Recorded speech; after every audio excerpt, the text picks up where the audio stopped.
안녕하세요. 당신의 새로운 비상을 응원합니다. 지름길 법무법인 임민경입니다. 안녕하세요. 도산 전문 변호사 이동우입니다.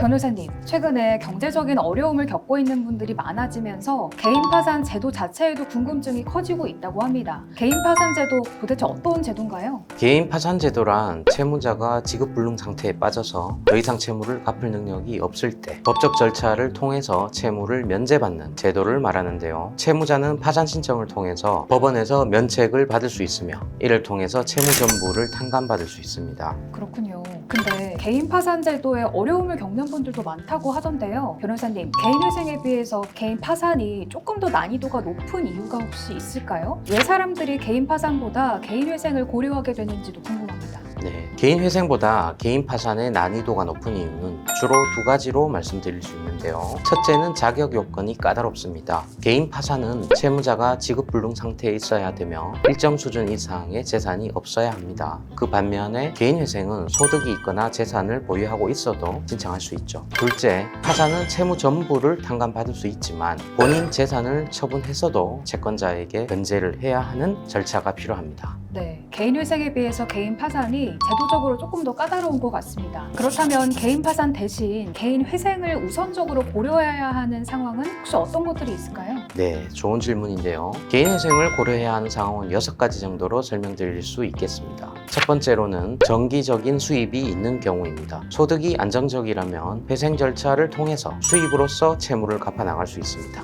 즉, 안정적인 소득이 있는 경우에는 개인 회생이 더 유리할 수 있다는 의미입니다. 두 번째로는 채무액이 과다하지 않은 경우인데요. 채무가 상대적으로 적다면 개인 회생이 더 적합할 수 있습니다. 개인 회생은 무담보 채무 10억 원 이하, 담보부 채무 15억 원 이하인 경우에 신청할 수 있고요. 채무가 너무 크지 않으면 회생 절차를 통해서 보다 유리한 조건으로 채무를 조정할 수 있습니다. 세 번째로는 압류가 진행 중이거나 예상되는 경우인데요. 만약 급여나 재산에 대한 압류가 이미 진행 중이거나 앞으로 진행될 가능성이 있다면 회생 절차를 신청해서 금지 명령 또는 중지 명령을 받아서 자산을 보호하고 채무를 조정할 수 있습니다. 회생을 통해서 자산을 지키면서 채무 문제를 해결할 수 있다는 의미죠.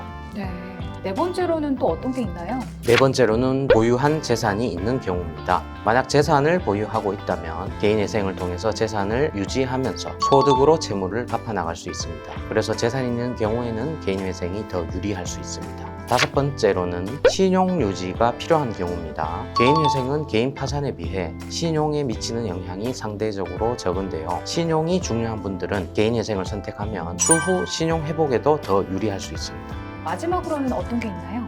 마지막으로는 면책 불허가 사유가 있는 경우인데요. 사기 또는 주식, 코인 등의 사행성 채무가 과도한 경우 등의 면책 불허가 사유가 있는 경우에도 개인 회생이 더 적합할 수 있습니다. 회생 절차는 면책 불허가 사유가 있어도 진행할 수 있습니다. 네, 그렇군요.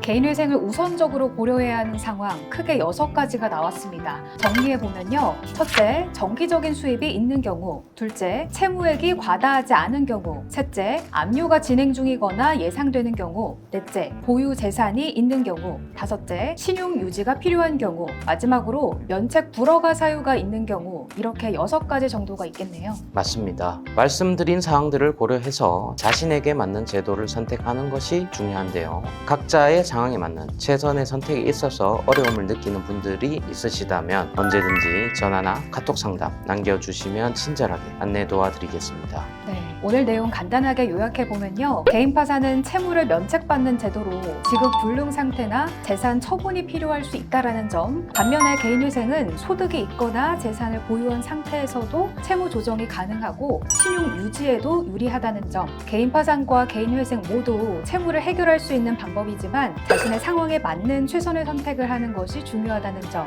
또 본인의 상황에 맞는 결정을 내리시는데 혹시라도 어려움이 있으시다면 전문가의 도움을 받는 것이 좋다는 점에 대해 설명드렸습니다.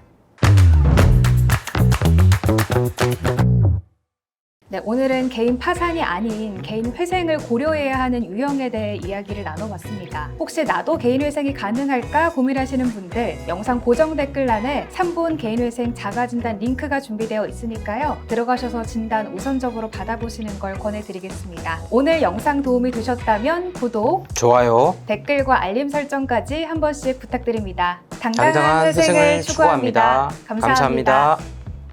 오늘 영상 도움이 되셨다면 구독 버튼 한 번씩 부탁드리고요. 도움되실 만한 추천 영상도 준비했으니까 많은 시청 부탁드립니다. 안녕!